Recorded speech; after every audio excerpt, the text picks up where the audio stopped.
Hello everyone, I am Sarfraz Ahmad Khan. I am teaching at National University of Judicial Sciences, Kolkata. I am going to discuss with you today on the subject human trafficking, which is part of the course on socio-economic offences. Trafficking of human being, especially for women and children, is an organized crime that violates basic human rights. The problem of human trafficking is multidimensional. It is one of the worst form of crime which human civilization is experiencing till now. It is an organized crime frequently transcending national boundaries.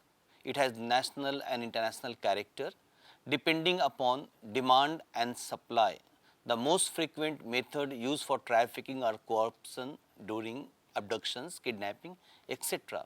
But it is also an important fact that social and economic constraint of the victims make them more vulnerable, of which criminal network take advantage. The offense of human trafficking is being committed for different purposes, which include commercial sexual exploitations, bonded labor, domestic servitude, and organ transplantations. Most identified human trafficking victims have been women and children who seems to be particularly vulnerable to these sexual exploitations. This model will clarify the concept of human trafficking, its magnitude, sex trafficking, labor trafficking, child trafficking, organ trafficking, and related laws. The most importantly, the Constitution of India mandate against trafficking. Constitutions expressly and impliedly prohibit trafficking in human being. Article 23 prohibits trafficking in human being and forced labor. Article 24 prohibits employment of children in any hazardous employment or any industries. Article 14, 15, 16 provides for equality, while Article 21 makes provision for free and compulsory educations for children that will invariably help the decreasing the vulnerability of the victims. On the other hand, Article 38, 39, 42, 46, they all enjoin the state to provide opportunity to make equal results and livelihood. When you talk about the definition of human trafficking, the Criminal Law Amendment Act 2013 has made several changes in the penal provisions together with defining the term human trafficking in section 370 of Indian Penal Code.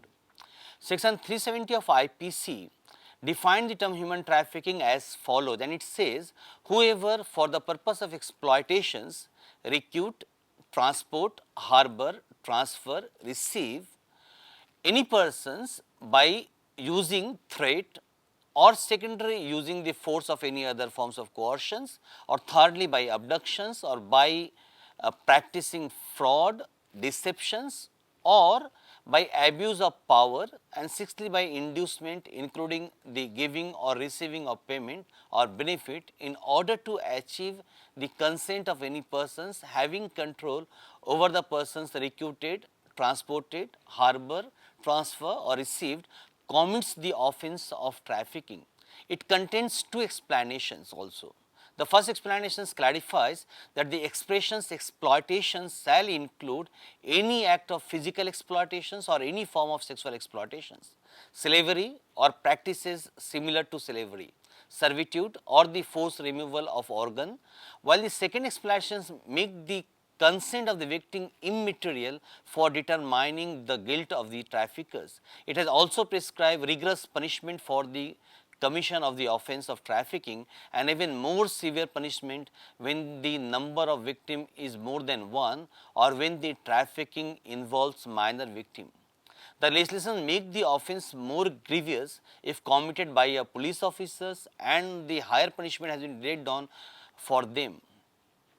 Before insertion of section 370 in the IPC, the Goa Children Act 2003 defines human trafficking under section 2Z in same way as recruitment, transport, transportations, harbor or receipt of the persons illegally within or across the border by the means of threat or use of force or other forms of coercion, or abductions or fraud or deceptions, abuse of power, of a positions of vulnerability, or for giving or receiving payment or benefit to achieve the consent of the persons having control over another, for monetary gain or otherwise. The most important development in the last decade with regard to taking initiative against human trafficking was the adoption of the protocol to prevent, suppress and punish trafficking in person, especially women and children, supplementing the conventions on transnational organized crimes to year 2000, popularly known as the Trafficking Protocol. The definition in section 370 IPC is by and large based on article 3 of the Trafficking Protocol.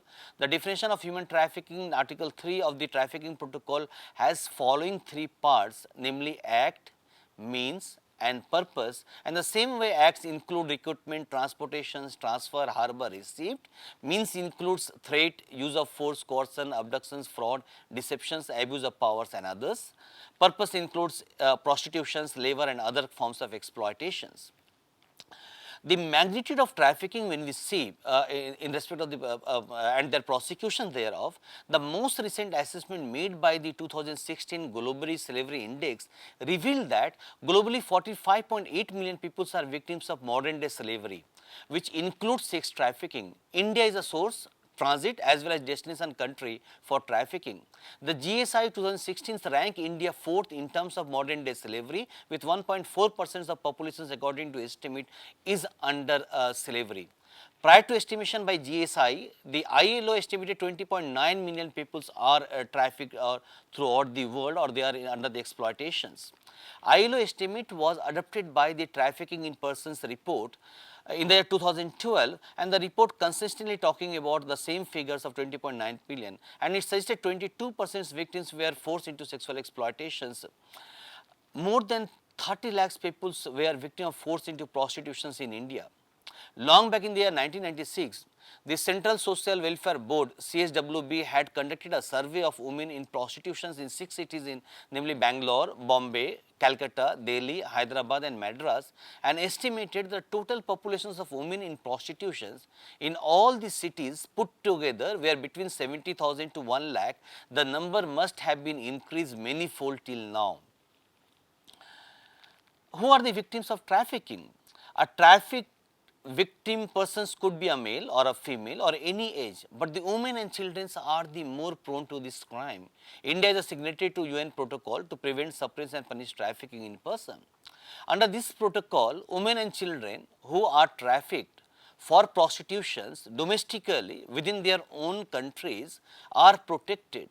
By the terms of the protocol, the trafficked persons, especially women in prostitutions, are viewed as victims, and therefore state has a responsibility to ensure their protections. The following categories of women and children are more frequently trafficked: marginalized and vulnerable women and children. Vulnerable groups who are having limited or no access to any kind of economic resources, illiteracy or very low level of educations, forceful migrations either for job or for marriage, illegal cross-border migrations, communities where girls are traditionally forced into prostitutions such as intergeneration prostitutions, unsafe mobility for children living in the street and the railway platforms. These are the people more vulnerable. When we look into the causes of trafficking, the reasons for factors involved in trafficking for like commercial transactions can broadly divided into two heads, namely demand and supply, or in other words we can say push and pull factor. So, for supply factors are concerned, they operate in any underdeveloped regions and can generally divide into three categories: wise, economic, socio-economic and political and legal factors. The economic factors include poverty arising out of illiteracy, ignorance, lack of access to knowledge and resources, unemployment, absence of livelihood, opportunities for the underprivileged and landless poor populations in rural areas, and lack of income. The socio-cultural factors are basically prejudice practice of the peoples, like gender bias that takes away the rights and freedom of the women and girls children in terms of access to educations, resources, employment, political participations. Other hand, The political and legal factors like sensitive governments and absence of political will to intervene decisively, lack of effective laws, ineffective implementations of the existing laws, and corrupted enforcing officials further aggravate the problems. These factors makes the victim vulnerable, susceptible to the trafficking, advantage of which generally taken by the traffickers. When we look into demand factors, it emerges from the demand for women and children by those immoral individuals and the organized criminals who see trafficking as a lucrative and easy business and facilitates means cruel desire by setting up sex industry. Some of the other pull factors would include legal acceptance of prostitution as an industry in some regions and generate the demands for the women and children. The prospective victims who usually falls prey to the design of the organized criminals often come from the economically, socially and culturally vulnerable sections of the society. There is a link between trafficking and prostitutions. Human trafficking is generally equated with commercial sexual exploitation, but they are not synonymous. As per the existing laws, Immoral Trafficking Prevention Act 1956 ITPA, prostitution becomes an offense when there is commercial exploitation of a person. If a woman or a child is sexually exploited and any person gains out of the same, it amounts to commercial sexual exploitations, which is largely punishable offense, wherein the culpability lies against all exploiters. Trafficking is the process of the recruiting, constructing, procuring or hiring of a person for commercial sexual exploitations. Therefore, trafficking is a process and the commercial sexual exploitation is a result. Basically, the demand for commercial sexual exploitation generates, promotes and perpetuates the trafficking. This is a vicious cycle. In case of trafficking and prostitutions, trafficking is a means to force someone into the prostitution. Trafficking could also be a means for the other types of violations, such as for developing pornographic materials, for promoting sex tourism, for exploitative labor, etc. There are important provisions under the Immoral Trafficking Prevention Act. Since a large number of trafficking for commercial sexual exploitation is brothel-based prostitution, it is important to understand the meaning of brothel.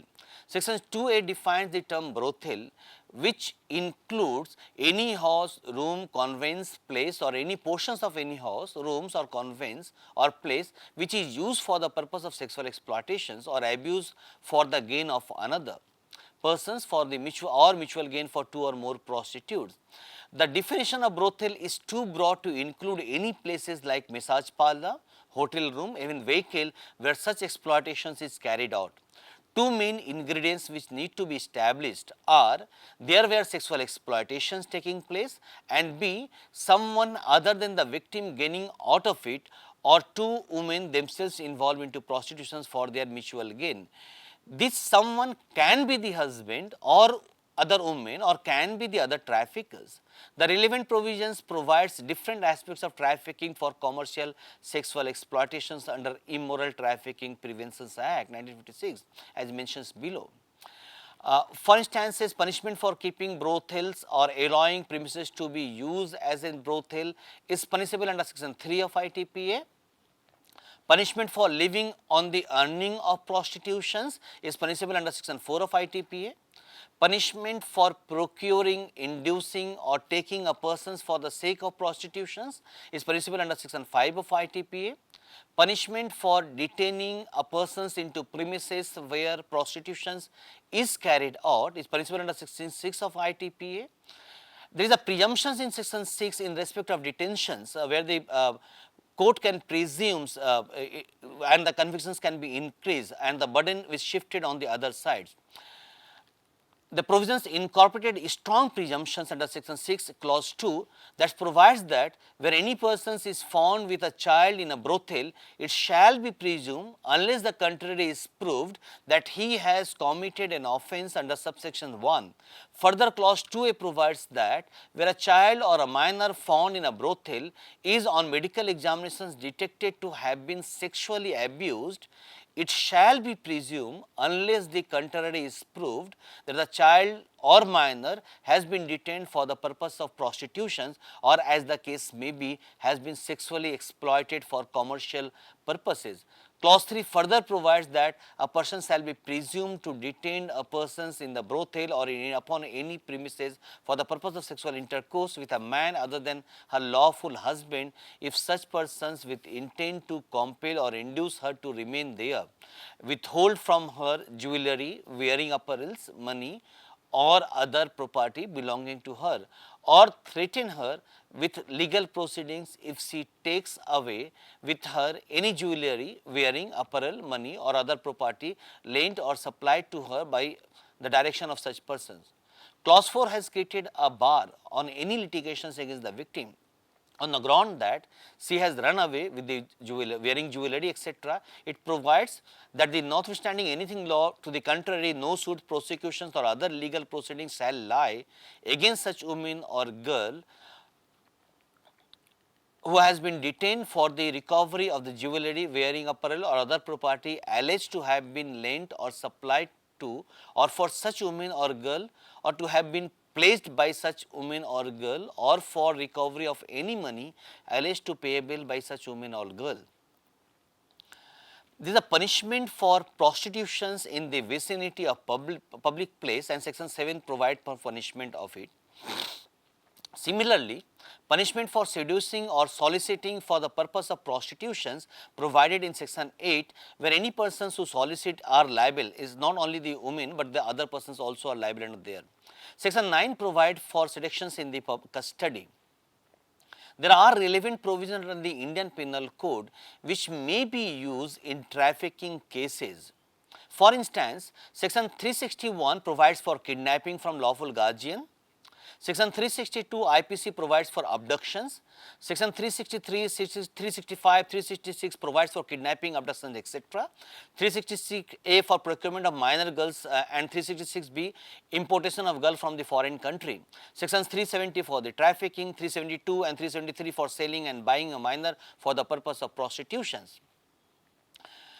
Concept of bonded labor systems. The concept of bonded labor is defined under the Bonded Labor System Abolitions Act 1976. According to sections 2E of the bonded labor is when a person is placed to offer his family service in lieu of the debt that he has taken from the debtor. This may be a child or any relative of the persons or who has taken the loan, or even the persons themselves. Wages are not paid and adjusted and supposed to be made with the amount due. The Supreme Court has ruled in People's Union for Democratic Rights (PUDR) versus Union of India that any factor which deprives a person of choice of alternatives and compel him to adopt one particular course of actions may properly be regarded as force, and any labor or service which is compelled as a result of such force, it would be forced labor. The concept of bonded labor systems is based on the notion of debt bondage. It can be defined as the status of a conditions arising from a pledge by a debtor of his personal service or persons who under his control as security for a debt, if the value of those services as reasonably assessed is not applied towards the liquidations of the debt, or length and the nature of those services are not respectively limited and defined. UN Supplementary Conventions on the Abolition of Slavery in 1956 has defined it.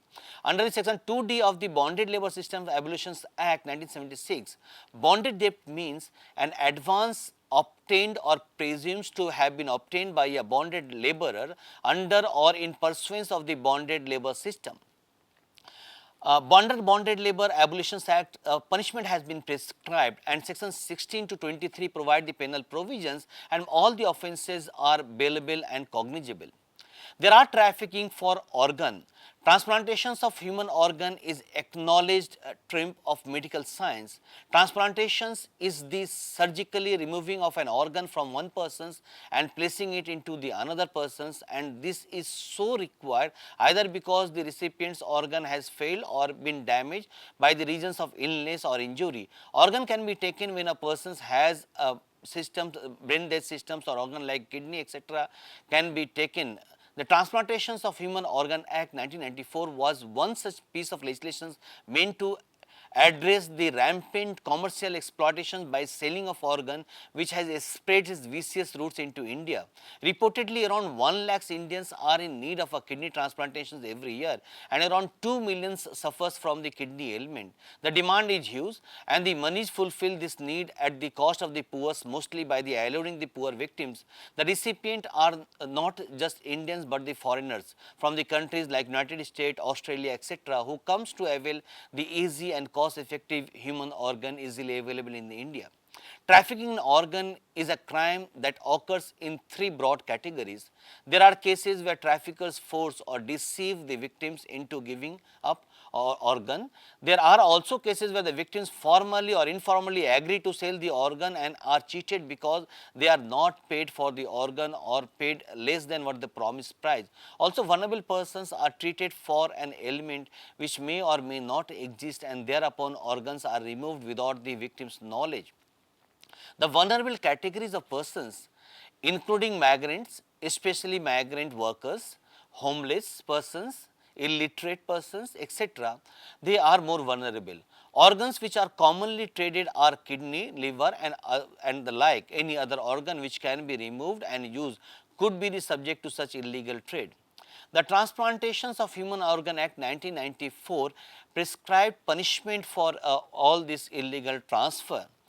And this act is a piece of legislation that deals directly with the regulations, removal, storage and transplantations of human organ for therapeutic purposes and for preventions of commercial dealing in human organs.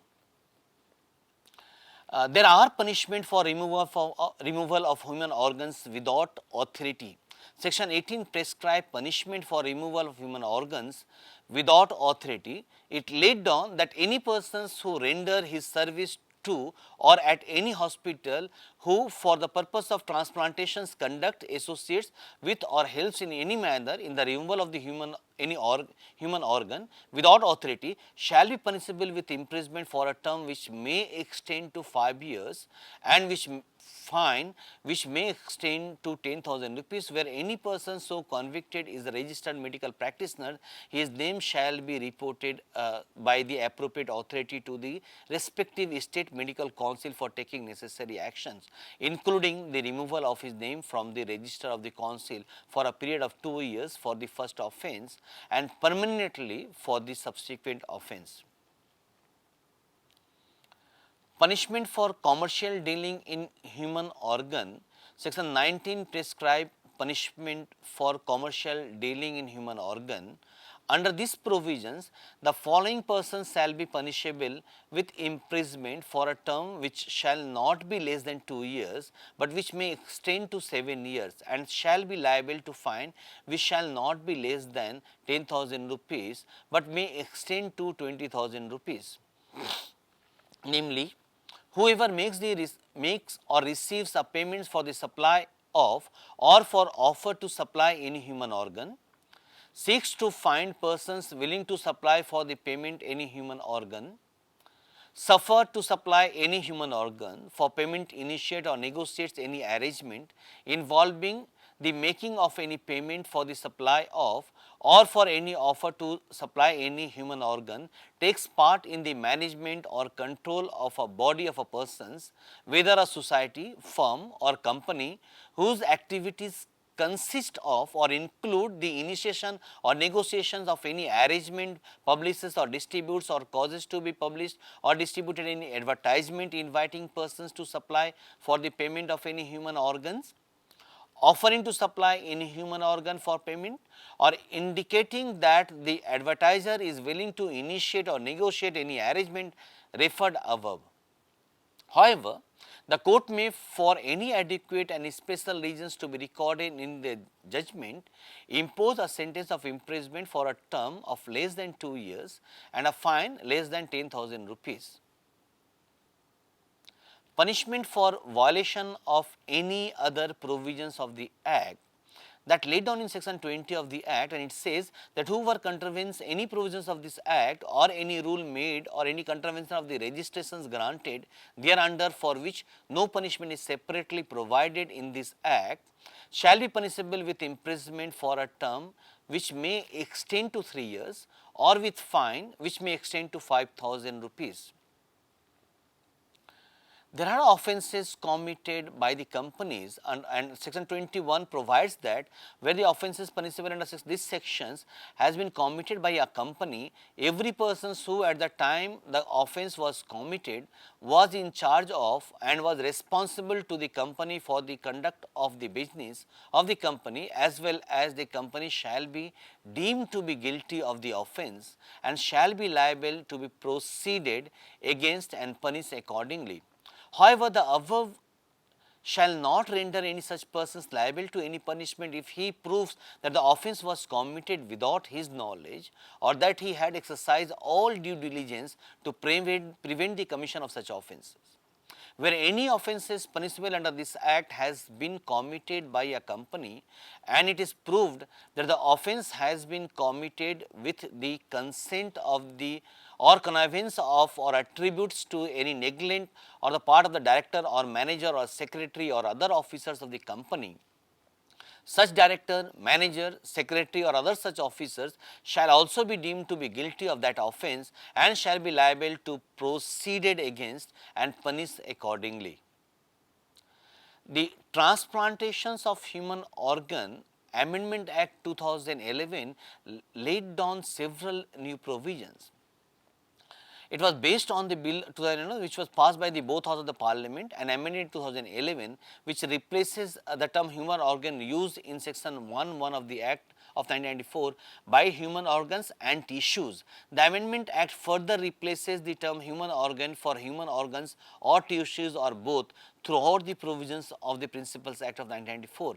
It enhances the punishment in section 19 of the Act of 1994 by stating following words: 2 years but which may extend to 7 years and shall liable to fine which may not be less than 10,000 rupees but may extend to 20,000 rupees, shall be replaced with the word 5 years but which may extend to 10 years and shall be liable to fine which may not be less than 20 lakhs rupees but may extend to 1 crore rupees. It further does away with the provisions where the court had the power under 94 to impose lesser imprisonment or the lesser penalty. The challenges which are there to address the human trafficking today and effectively to address it, there is a need for positive will among the stakeholders to address the issue of human trafficking. Livelihood problem has to be addressed because mass scale unsafe migrations happens every year, which in turn result in vulnerability and then trafficking through allurement. There is a need for capacity building of all stakeholders including police, prosecutors, judges, NGOs, workers in areas such as legal knowledge, counseling, reporting and documentations. Address the prevailing gender discriminations which are there in the society, strict actions to curb the existing social customs like dowry, child marriage, etc., mapping of the local resources to create an effective support systems to trafficking victims and its family, building a safety network for vulnerable populations, build an effective network to bridge the existing gaps between various government departments, public relation institutions, police, etc. There is a need for creating pressures groups for the state interventions and punitive actions against the perpetrators of the crime. Thank you.